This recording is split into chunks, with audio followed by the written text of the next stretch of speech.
let me just tweet it out and then we'll start. Let me retweet on that as well.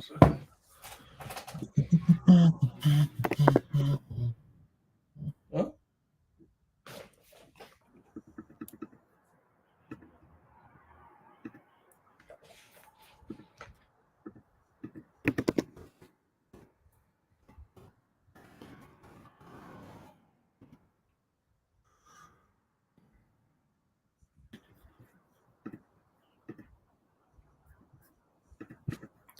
Just getting it out there.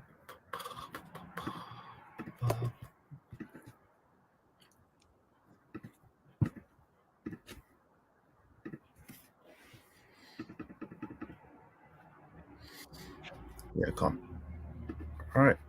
I'm just gonna post it on my Instagram. Perfect.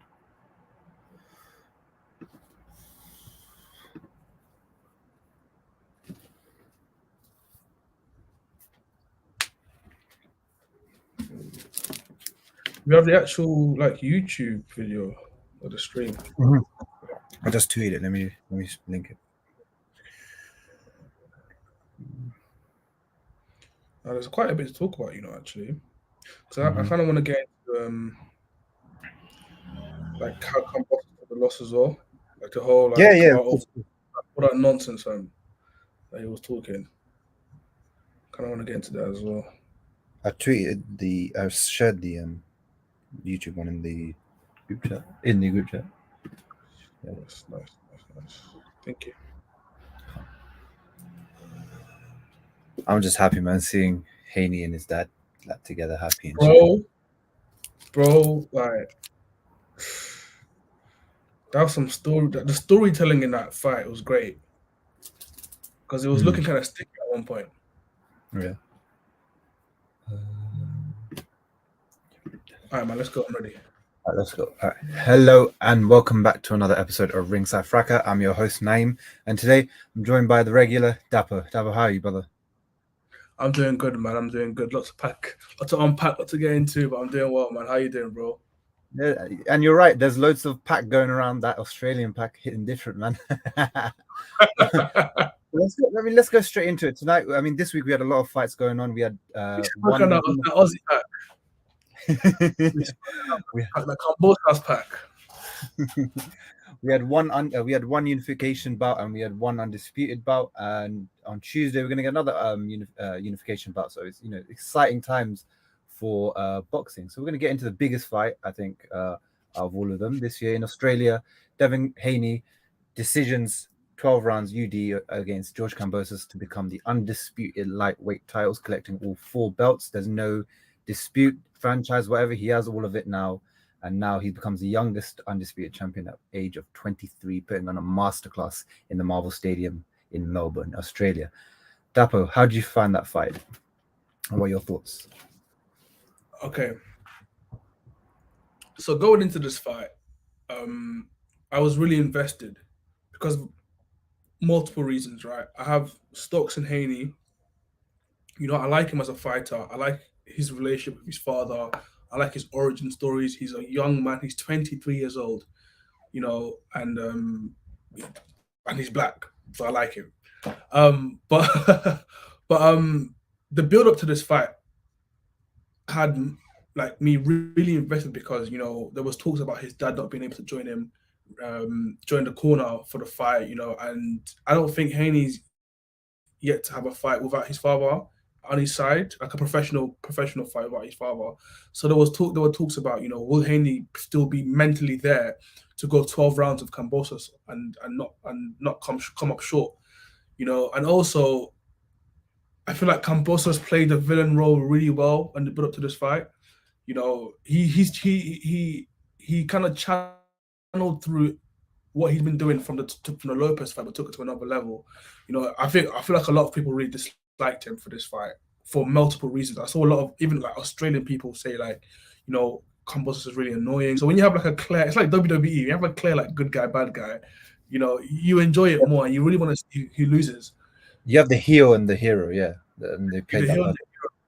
Yeah, and I feel like it draws fans in. So I was really excited for this fight. Obviously, from a boxing fan, from a technical Street saying he will hang on before the fight because his jab was stiff as heck. We'll get into that, the technical breakdown. But from a technical aspect, I really wanted to see how their styles would gel and what the fight would look like. But at the same time, I really bought into the story because both men sounded very, very confident.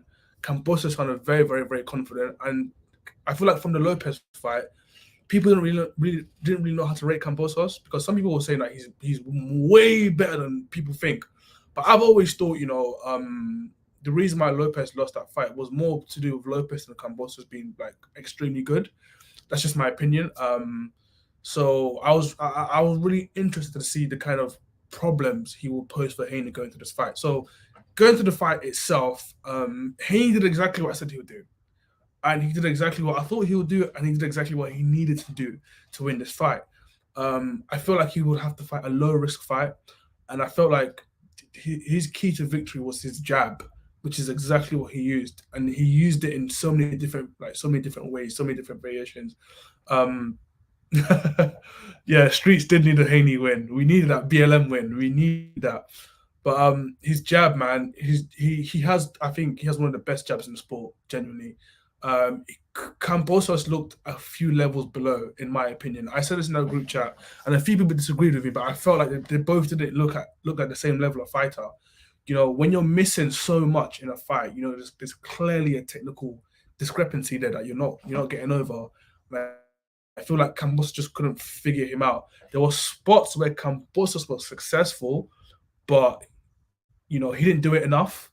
And not only that, he didn't capitalize on it enough, and which is a weakness that I've always thought Haney kind of has. But he did quite well in this fight to nullify that a bit, which is his inside game. I feel like Kambosos was able to get a bit rough inside at times in pockets, but he wasn't able to really capitalize on that and continue it throughout the fight. I gave Haney 11 out of 12 rounds. Haney himself said that he felt like he lost the 12th, but I don't know. I feel like he took that one as well, in my opinion. Yeah, the jab all fight, like the jab won him that fight, literally. His jab is excellent. His footwork as well is kind of underrated to me. Like the things he does with his feet, the little things he does with his feet is so sick. And yeah, he's just a good boxer. I see a lot of people complaining that it was a boring fight, but it's the fight he had to fight. I'm so glad he didn't take any unnecessary risks because this is undisputed. Just go in there, take your belts back home and leave. There's no need to try and prove to anybody that you have knockout power or you can hurt people. Follow your game plan. You guys have constructed a game plan to get these belts back home. Follow your game plan and win the fight. However the fans think it is boring or whatever, like at the end of the day, on paper, you'll always say Devin Haney defeated Kambosos via whatever. Do you know what I mean? So it doesn't really matter what we say. He won at the end of the day. He's got all belts. He's undisputed lightweight champion at 23 years old. Like, that's amazing. That's ridiculous. So yeah, my props to Haney, man. He did exactly what I thought he would do. I feel like their styles meshed quite well. I feel like it was more of a style thing as well. I feel like Haney's style for Kambosos is just all wrong. And yeah, man, it was. I liked the fight. I was entertained. Mostly because I was already prepared for the fight Haney was going to fight, so I wanted to see how he would be able to nullify the different things that Kambosos would try to do to edge the win. But yeah, I enjoyed it, man. How did the fight go for you, Naeem? I mean, it went exactly as we sort of expected it. I mean, at the start, we all said last week that it did kind of seem like the Australian screw job was going to be put to Haney, where he had to sign to a different promotion on a multi-fight deal. He had to sign a rematch clause that's saying that if he won, he would still have to go back to Australia and fight in the rematch against Kambosos. Obviously, like you said, his coach, his dad, his head coach wasn't allowed to come in for so long. And because he's in Australia and Australia's had a history of where we've had these big fights against their hometown fighters and they've been given controversial decisions, a lot of people thought that even if Haney did what he needed to do, they were wondering whether or not he gets screwed over by the judges. Fortunately, that didn't happen because Haney has that style, and what he did, he just shut him out completely. I mean, you could argue at the least he won 10 rounds, at the least, and that George won at least 2 rounds maybe, and that's it. And he did what he needed to do, like you said. And the thing that surprised me is his maturity during the whole fight. Like, A lot of the times he'll do the same thing where he did against Kambosos, nothing different, where he'd be able to shut guys out for 6, 7, 8 rounds, 9 rounds, like he's comfortably up. You know he's gonna win it. And then he'll just revert to this, I want to scrap and trade because I want to prove I have more power, I want to prove I'm more exciting in those previous fights, which he made the DS fight more harder than it should have been. He made the Leonardo's fight harder than it should have been. So that was my only question for this fight, and he surprised me, not surprised me in a good way, where he's matured better. He's shown, look, I need to do what I need to do to win and not take any unnecessary risks. And he came away with 10 rounds arguably, so that's amazing. And the fact, like you said, youngest undisputed champion, no one can deny it now. He is the champion. There's no more of this email champion talk. He's the undisputed champion. You have to call him the king of the lightweights. And you could see, if you followed Haney for a long time, you could see in terms of his ability, he was always going to be he's always been someone that's going to be up there as a champion, because his technical ability is just too good. And his basics are just there. Him, Shakur, even Stephen Fortune, which will come on in a bit, just the basics of mastered, and that's why Kambosos couldn't even get many moments off on him. Even in the fight we saw, whenever Kambosos tried to get anything off or counter his jab, because Kambosos is actually quite good at learning how to counter people's jabs. You can read it, and the thing Haney was doing was he was offering different angles, and then after the jab, he would either smother Kambosos' work and tie him up, or he'd angle off and move away using his feet. And he was just sharp, quick. He was just so good to watch. And I mean, that guy just technically is so good. And for the people that are criticizing, like you said, for the people that are criticizing that win, and I saw a lot of people saying, "Oh, this is the most boring undisputed fight, or the worst undisputed fight they've seen," or it's disgusting that Haney should be champion. Why? Because he showed that he's a technical caliber above his opponents, and the other opponent being the champion. Like, it's not his fault that Kambosos couldn't match the level that night. He did what he had to do. He did the basics and he won. That's it. That's simple. If you don't like it, well, I guess you want wars, and then nothing I can do about that. That's you shouldn't watch guys like Haney then, I guess, because he's not going to interest you. He's not the type of guy to get into a war. He will technique outbox you. Same with Shakur. He'll technique outbox guys. These were his fight, Shakur's fight. They were masterclasses. Their opponents rarely had moments in that fight, and it's just amazing to watch how mature now he's become, and the fact that he's deserved this for a long time, because he wanted that Lomachenko fight, and of course WBC screwed that up with all their franchise business. But now he's sorted that out, got his shot at the undisputed belt, and look, he's the undisputed champion at 23, youngest undisputed champion. And now the world's his oyster. He's got so many big fights now ahead of him that he just needs to keep switched on, and hopefully we'll see those big fights soon, and we'll see him in there at his best against the other best guys. Quickly before we continue, I just want to address that soccer mom haircut, Ryan Garcia. Like, what is your MO, bro? I don't understand. Ryan Garcia is the biggest loser in boxing right now. I just don't understand him. You were mandatory for Devin Haney's belt, and you decided not to go there. And now the guy's become undisputed, and you're tweeting boring. Man's begging it with Tank, saying, "Oh, when we fight, bro, I'll fight Beard." It's like, what is wrong with you, bro? Like, what is wrong with this Don? One of the poorest resumes in the division, for the top 10 fighters. All right, cool. You fought Luke Campbell or whoever the guy he fought. You didn't win that fight easily. You got knocked down, right? Your age mates are fighting for belts. Tio had 3 belts. Some people think he's undisputed. Some people say he's not. Whatever you want to class him as. Kambosos had the belts. Haney's had the belts. Even Tank has had a belt. Like, what are you doing? You're just here talking about this fight is boring. That fight is boring. Watch from the sideline. You're not in the mix. Ryan Garcia is not in the mix to be talking like this. So I just don't understand, man. Nothing is signed with Tank. So I don't understand what he's doing right now. I really don't get it. It's just some side character. Yeah, it's weird to watch him, because he's just like I said, it's just losers. Because that 4 Kings thing that we used to talk about before. look at the other Yeah. guys that become champion at one point in life. Tio's got the best win out of all of them because he's beaten, the pound for pound number one in Lopez. Devin Haney right now the king out of all of them because obviously the undisputed. He's the only one to become undisputed. Obviously, when it comes to the technicalities about that, but he's the only one undisputed right now. Shakur's a 2-division champion and he's unified. He's not. He's now fighting Fortuna, who's Jojo Diaz's leftovers, in my opinion, because Jojo Diaz stepped in to fight Fortuna and then fought Devin Haney. Like you said, he's ducked Haney twice.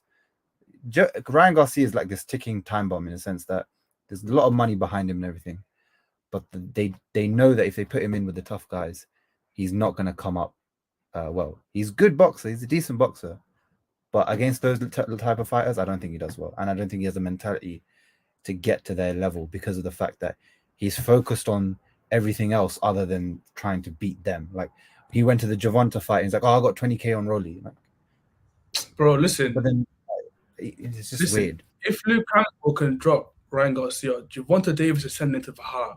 He's going to Valhalla. He will send him to the side. So listen, I don't know, man. Just just have good fights. Just fight someone. Fight one person. That's good note.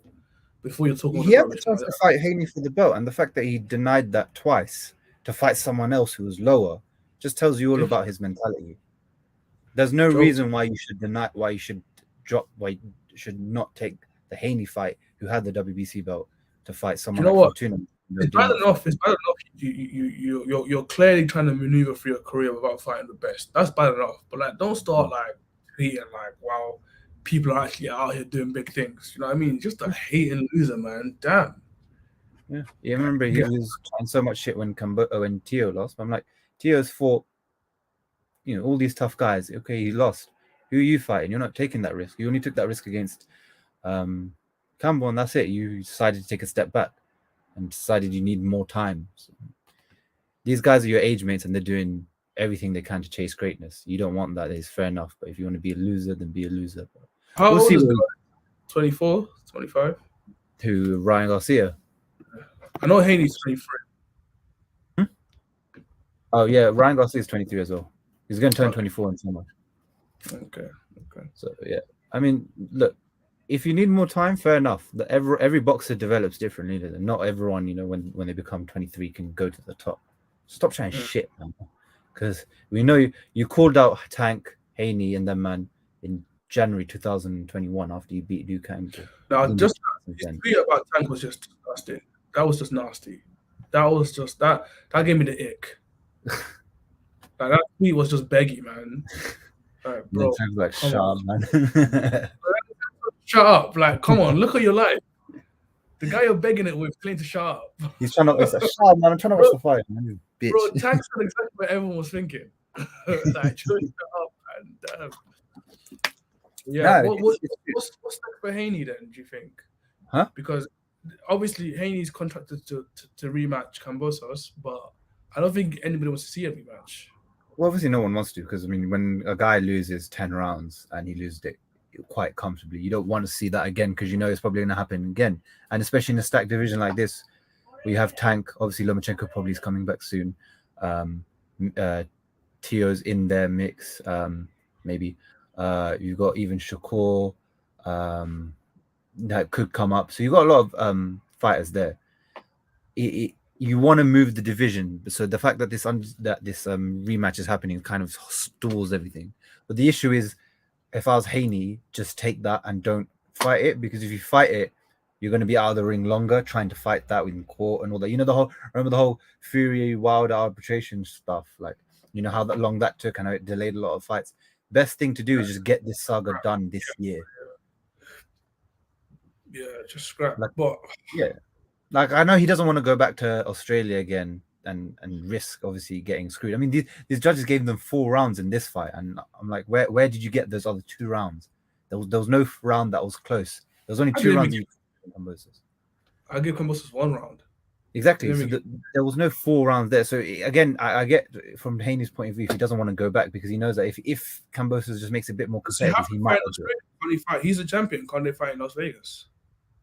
No, because I think in the contract it says in Australia, so you have to legally have to follow that. Why the hell did he sign that? What the hell? He just wants the belts. I get it. and like he just signed it and he just gets the belts. And credit, you know what? Credit to Kambosos' manager. Got him the Teofimo Lopez fight, and then got him these two undisputed fights against Haney and in the Marvel Stadium, and he's making him millions that he was never gonna make before. So like, Bro, after this, Kambosos will retire. Row contracts to the top. This is a death row contract. This contract is yeah, because he got a multi-fight, so it's just even beyond this, he's got a fight on Top Rank. So, but it's better for him because the harder fights are easier to make because in those divisions, the top guys are mostly with, other than Garcia and Tank, the most of the top guys are with Top Rank. I feel like Loma that's his final boss. Like that's gonna be difficult. He needs to be a different fighter for Loma, in my opinion. Like he needs to just be way. I feel like Devin Haney is like an 8 out of 10 in like most things. He's good, but he's not like the best at anything. Yeah. Like, he hasn't got the best power. Like he's really good at like different things. But for Lomachenko, like he just needs to take it up a notch, another level to become victorious. That's a fight there. That's a very dangerous fight for him. It's a different fight from the Kambosos. Kambosos is a reactive guy. He waits for the opportunities that you present from your mistakes. But Loma creates those opportunities. He breaks you down. He finds those holes in there and he'll break you down. So it's a different, you can't just stand in front of him and try to box all the time and try to set your jab and try to set, because he will come forward and he'll find those shots. And he'll read you as well. Yeah, he's not reacting, he's proactive. So just downloading bad data from these Ukrainians, man. Like, yeah, and with the round 10 than they are in round 1. It's mad. And you haven't got that power that Tio had, where he could threaten that power. If you come in and try to do something, because Tio is also quick. Like he's twitchy, he can twitch quick, and his reactions are quick. So he was able to also with his feet match Loma. But Haney doesn't have that power, and I think Loma will sort of figure that out as they fight. And that will probably give him more confidence to do what he wants, and that's dangerous. You don't want Loma being confident and comfortable. Needs pop, man. He needs to keep him at bay. He needs pop. He's on that snack program. He's bigger than Loma. He's been on the snack program, innit? So he'll get that power soon. He needs to be on that still. He needs to be on a Canelo program. Yeah, fair enough. Yeah, it's interesting though. He's in a division full of sharks. Like it's one of the most stacked divisions, and any fight he takes is a tough fight. So yeah, and crazy right now. Yeah, and 140 as well. So if he moves up, even that division's crazy. You know, you've got Tio who's there. You've got Jose Ramirez. You've got Prograis. You've got Catterall. So many guys there. We don't know about Joshua. He's not moving up. I don't know what he's doing. No, he's staying. He's staying at 140. He vacated one of the belts though, and then he hasn't said if he's going to defend the other belt because he's been ordered to fight Cepeda. So it's weird. Well, he definitely stayed at 140 though. That's what he said. Oh, yeah, because he'll get smoked at 147. Yeah, so we'll move. He's on something right now. I can't lie. Yeah, that's a loss to Catterall or whatever. And he's not going to give Catterall his rematch. So if I'm Catterall, I'm talking about this every day. Every day. What, Catterall?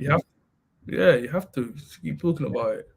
But calls him the tartan torn asshole instead of tornado. Why people cuss it? Not yeah. We'll move over to England, where Joe Cordina knocks out Kenichi Ogawa in the second round to become the IBF super featherweight champion. Did you catch that knockout, Dapo? Because I know you did. Did I catch that, bro? The knockout was so peak. I told my girlfriend as well. Did I catch that? That knockout was disgusting. That was a wild, like Deontay Wilder knockout. That was mad. The funny thing is, I actually caught Ogawa's last fight when he won the belt in his last fight, didn't he? And I was thinking this is a good fight for Cordina. I thought it would go all 12. Can't lie. Yeah. I thought it would go all 12, and it didn't go the first 2. Now, having that kind of one-shot power is it's a difference maker. It's a difference maker. And now I feel like the potential fight with Stevenson is a bit more interesting. I still think Shakur will win, but it's more interesting for me. Yeah, I mean, coming into that matchup, everyone kind of gave Ogawa the power punching, like the power difference will be on his side, differential will be on his side. No one saw that knockout coming. I mean, even first round, I was like, oh, a good round. I was like, First round, Ogawa has done well. He looks sharp and everything, and his power seems there. And bang, just feint to the body and just hits him. And A few him. people in the group chat after the first round were like, you know what? I'm edging it to Ogawa because they feel like he had the natural strength over Cordina. And boy, he might have, but he didn't get to show it. He didn't get to show it. He might have been a naturally stronger man, but he didn't get to show it because that punch sent shockwaves through England. That was disgusting. That might be my KO of the year. Right now, yeah, probably, yeah. There's no other like one punch knockout of the year. That's a one punch knockout. Crazy. Yeah, like you said, Wilder-esque. He proper turned his whole body into it and spun out. And he did it so fast. Yeah, he did it so fast. And it was well set up beautifully. Like feint to the body and come over the top. And Garble didn't see that coming, and it was just picture perfect, like accurate, straight on his chin. And I really enjoy it. I really enjoy when fighters practice something over and over and over again and get to show us in the ring. But he said after, like, this shot, we practiced this shot over and over. It's a shot we were practicing, that right hand. Yeah. And it obviously paid dividends. Like it paid off.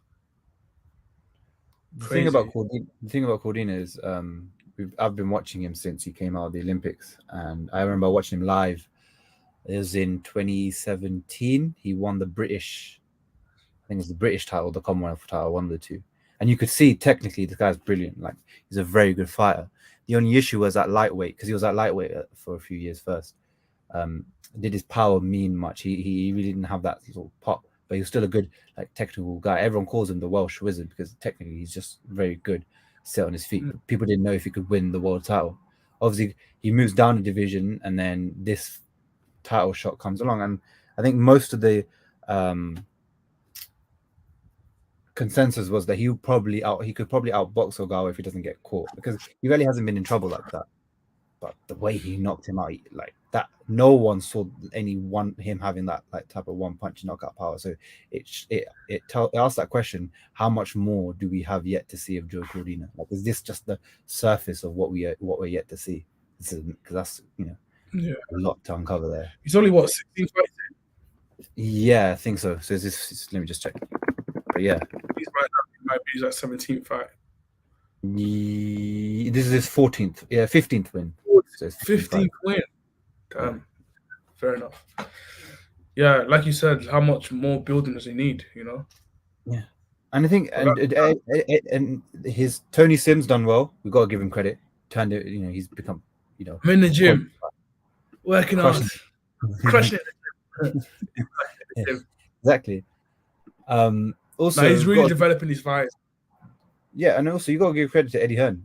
He took a chance with Cordina, got him the super. He didn't rush the shots.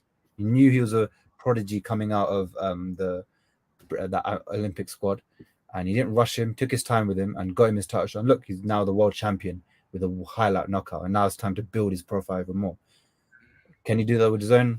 Don't know, but that's up to whoever thinks DAZN or Sky is better for pumping those machines. But he can get his name out there because he's another British world champion, and he's Welsh as well, so you can use that Joe Calzaghe sort of connection there. But it's interesting to see what's next for him. I think next he's got Rakimov, because they paid Rakimov, who's another super featherweight contender. They paid him a step aside so they could fight this fight.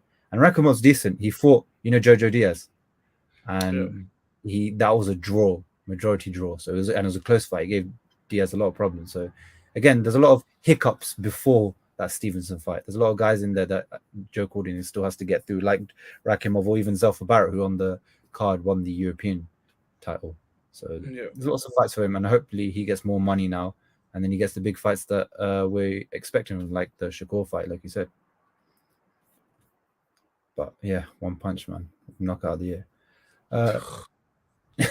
I'll just quickly recap this. So Stephen fought in the US. Stephen Fulton fought Daniel Roman for the WBC and WBO belt, defending it, and he got a unanimous decision win. Picture perfect performance. I think he only lost like 3 rounds. Daniel Roman is a top 5 bantamweight in the world, former unified. He lost to Ahmad Aliyev, so he was a former unified WBA IBF bantamweight champion.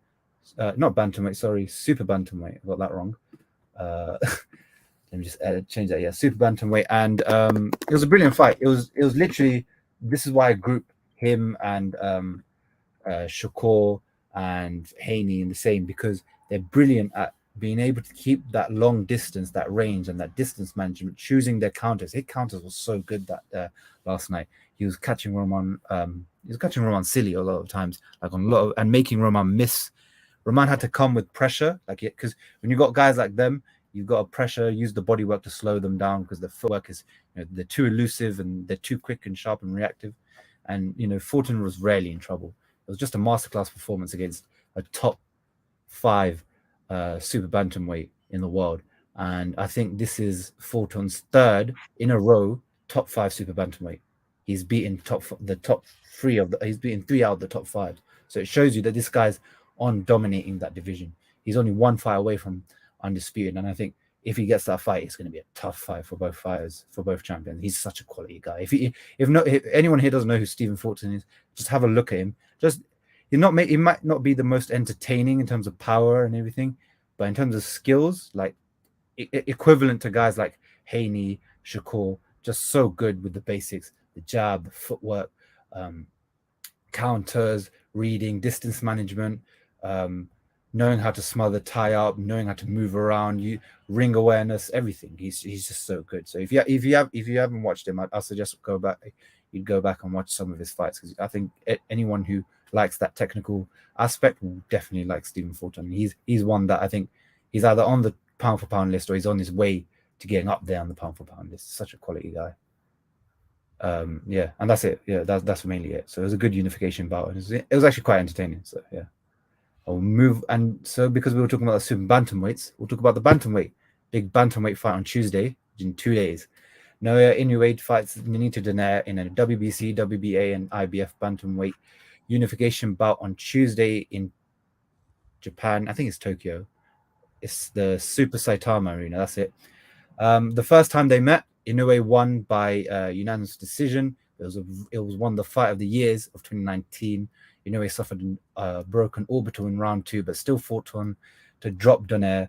Oh, we didn't stop it.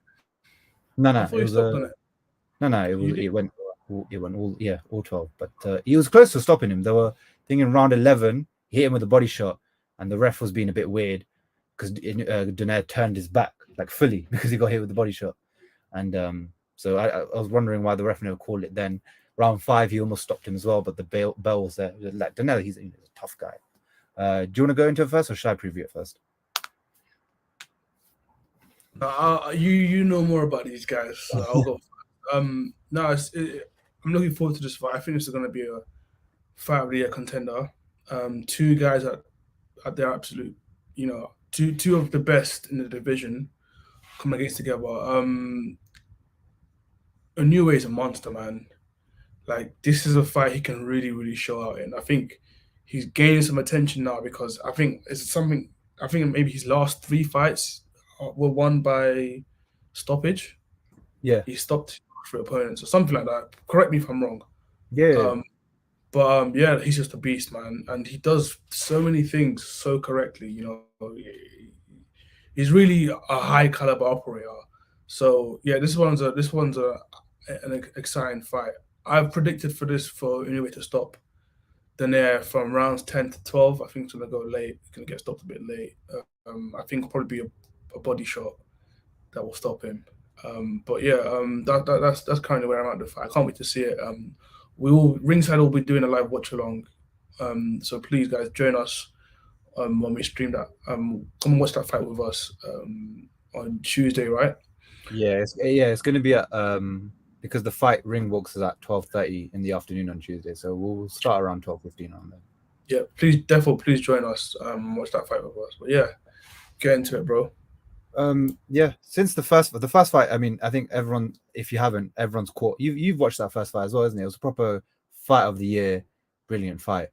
And since then, both guys have shown actually that they've improved since then.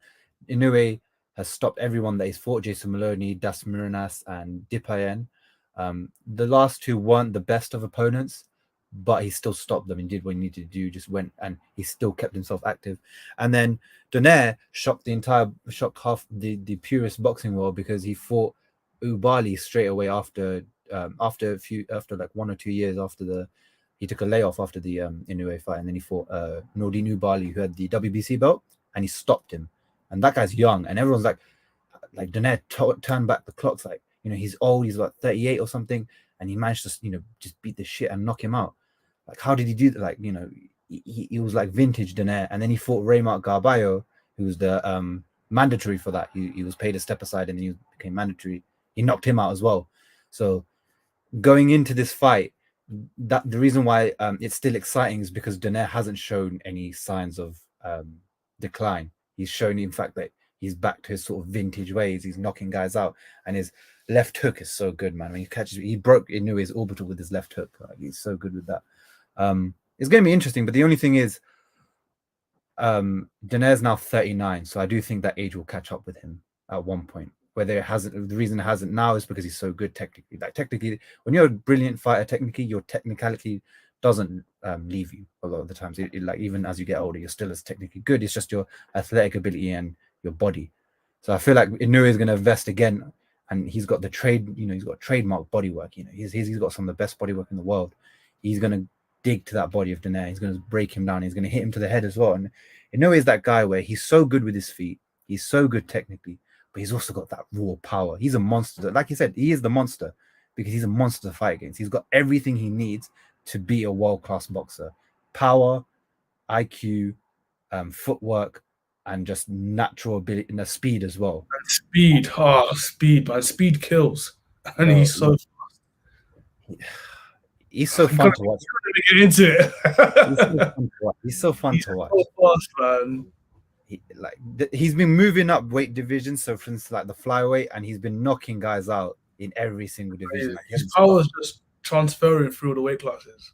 Yeah, and like this is a good fight for him because it's a guy he knows, and he knows he's broken down a bit with body shots. So I feel like he's gonna go out there even more. Because remember this year in the first fight, he broke his Donaire broke his orbital bone in the second round. So this guy was seeing 3 Donaires for 9 rounds, for 10 rounds, and he was still fighting, and he still won comfortably. In my opinion, he won it comfortably. But yeah, so like it just shows you how good he is, and I think in this fight, I don't think he'll get his orbital broken, and I think he'll go out, and that's why I put 4-6. I think he's going to stop Donaire in those mid rounds because I think he's going to invest in the body early on and just stop him. He's just so good, man. Like, I can't wait to see this guy against get undisputed because he said he wants the undisputed fight after this, and then he said he's going to move up to fight someone like Fulton or someone at the super bantamweight. This guy, he is a top pound for pound fighter. So if you have time on Tuesday, come to the watch along and watch the fight as well because it's on. It's also the fight is being streamed on Top Rank if you're in the UK for free, so you can watch it from there. What are they streaming on YouTube?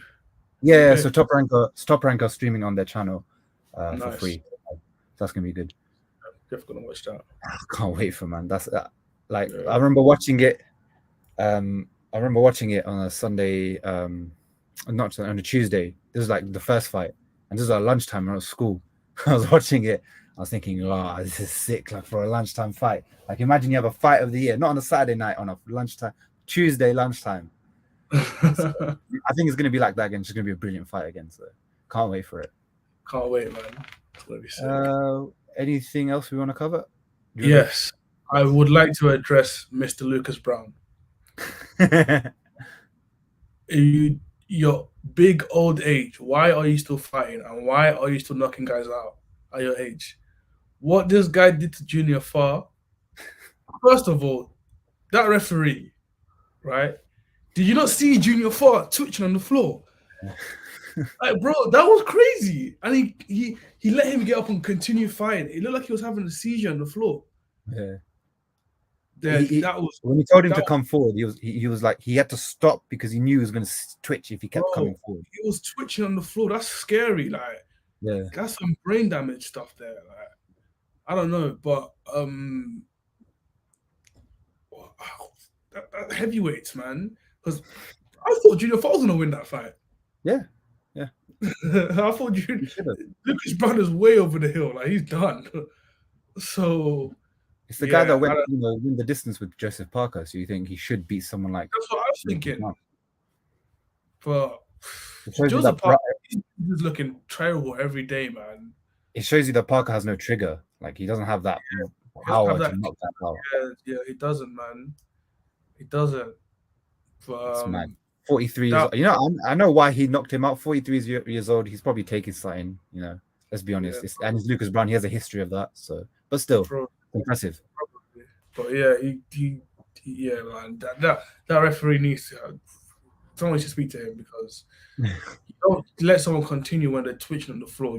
As soon as you see that one twitch, you wave that off. There's no reason why your fight should be twitching on the floor. That's crazy. Did you see that video in South Africa where that guy was punching the air? Yeah. Bro, that's scary, man. Like, the guy fell through the ropes, then he come up, and then his opponent just didn't, like, his brain just went and he just started punching the air for some reason, and they called the fight off. You not watch the clip? That's crazy. Bro, if you watch it, you're gonna. It's scary. It's scary what boxing can do to a man if you're not careful. No, if you're not careful, facts. Yeah, I don't know. I just wanted to say, Lucas Brown, I don't care if you won this fight, still just quit. I don't want to see you fight. Like, I don't care about you. Like, you're old, man. Go with your family. Also, one last thing. Also, Daniel Dubois better beat Trevor Bryan, man. Listen, Daniel Dubois, you better beat that Yankee. You better beat him. This is your second chance. Don't let me be done with you. I'll give you the Joe Joyce loss, because fair enough, that guy's got a rock head and it's hard to break. Cool, you're still quite young. I get it, inexperienced, etc., etc. But this brother here is built like some American dad. You better beat him. If you don't beat him, I'm washing my hands with you. I'm done with you. Triple D, whatever they call you. Pause. Beat that guy. The thing I like is his last fight was in the US, and this fight is also in the US. So it's good for his exposure, getting out there and fighting in America. Was it for the WBA regular? Yeah, it's so not for a belt, basically. Not it's a bullshit belt, but yeah. But yeah, it is. It's a secondary belt. It's not the actual belt. It's not. But it's good that he's in America fighting, and against Trevor Bryan, who's actually a decent competitor. He beat Bermain Steven, he beat BJ Flores. So Trevor Bryan's a decent competitor, but for someone like Daniel Dubois, for you to be a potential future champion, you need to be getting this guy out. He needs to be flogging this guy, man. Yeah, but I think it'll be a good fight. So we'll go and lose. Watch him go and lose. If he loses, it's just long to get back, because you've lost 2 fights at that level where you're just trying to get into that top 10. So when you're trying to breach in that top 10, you've lost twice. You're sort of now, it's going to take you long to get back into that top 10. So if he wins here, he gets himself into a driving seat soon for world title shot at one point, maybe at the end of next year. So, but we'll see. You know, he needs to come correct. And that's it. Yeah, nothing else we need to cover. All right, that's good. All right. Give us 5 stars on Apple Podcasts and Spotify. So this will go out to both of them soon. Like and subscribe, and we'll see you in the next week's one. And also, if you're joining on Tuesday, join us for the Inoue and Donaire 2 watch along. I will see you then. Peace.